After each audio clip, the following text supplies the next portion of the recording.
284 కోట్లు. 10 ఏళ్ల బీఆర్ఎస్ టైంలో సంవత్సరానికి 2700 కోట్లు అప్పయింది డిస్కామ్లకు. కానీ నీ హయాంలో సంవత్సరానికి 10,113 కోట్లు అప్పయింది. అంటే 5 అంతలు ఎక్కువ బీఆర్ఎస్ కంటే. నువ్వు ఎక్కువ చేసినావు. బీఆర్ఎస్ 2000 చేస్తే నువ్వు 10,000 చేసినావు. ఇంకా సిగ్గు లేకుండా డిస్కామ్లు బీఆర్ఎస్ హయాంలో అప్పుల పాలైనవి అంటున్నావు. ఇంకా మా హయాంలో కరోనా వచ్చింది, ప్రజలు ఆర్థిక ఇబ్బందులు ఎదుర్కొన్నారు. అయినా అన్నీ కలిపి 10 ఏళ్లలో బీఆర్ఎస్ హయాంలో సంవత్సరానికి అయింది 2,000, 2,500. కానీ నీ హయాంలో అయింది 10,000. ఏడాదికి 10,000 కోట్లు డిస్కామ్లను అప్పుల ఊబిలో నెట్టినావు నువ్వు. డిస్కామ్లకు నువ్వు డబ్బులు విడుదల చేయలేదు. నువ్వు తప్పు చేసి బీఆర్ఎస్ మీద నెప్పని నెడుతున్నావు. గురువింద గింజ ఏదో తన కింద నలుపు తెలియదు అన్నట్టు అప్పులు చేసింది నువ్వు, డిస్కామ్లను ఆగం చేసింది నువ్వు. ఇవాళ దాన్ని బీఆర్ఎస్ మీద నెప్పని నెట్టే ప్రయత్నం చేస్తూ ఉన్నావు.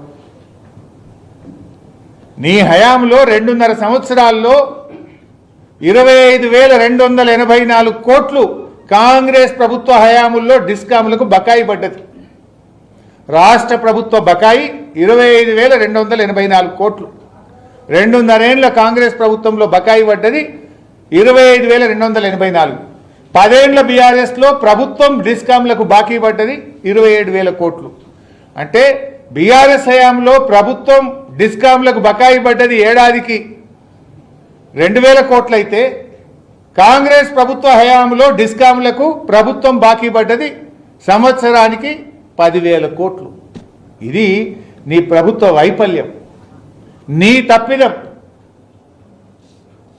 అయినా నువ్వు ఇంత ఎగబెట్టి నువ్వు ఏమన్నా చేసినావా? అసలు విద్యుత్ పంపిణీ వ్యవస్థను బలోపేతం చేసినావా? నువ్వు నీ హయాంలో ఒక్క సబ్స్టేషన్ కట్టినవా? నువ్వు